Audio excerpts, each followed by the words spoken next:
In this video, you'll learn how to convert an Excel project into an AGS data file. Please note that this function is only available in the Pebble Geo Plus edition of the software, so you'll need a Plus license to access this feature. First, import your Excel file. I'm going to do this with a sample one just by dragging it into the Pebble Geo user interface. With the data loaded, I'm going to the main menu in the top right and selecting the Export Convert function. Pebble Geo can convert an Excel file into an AGS file or into another version of the Excel file. In this video, we're converting to AGS, so I click AGS. The AGS data format requires the TRAN group to be populated.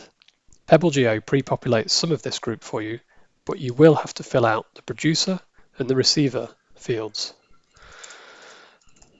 The producer will normally be your name or your company name, and the receiver, the name of the client.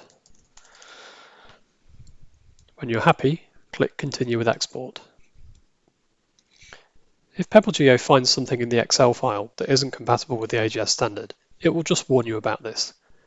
In this example, it's telling us that there may be some data in the DLOG group, which is not supported in the version of AGS that Pebble Geo supports, 404. If you're happy, just continue with the export. Pebble Geo will attempt to clean up any issues or errors. Select a folder to save to and give the file a name. And click Save. Pebble Geo will export the file and it will then prompt you to load the file back into the software.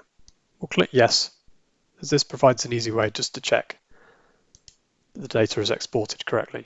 Meanwhile, back in the folder, we have a new AGS file generated. Let's open this in a text editor and see how it looks.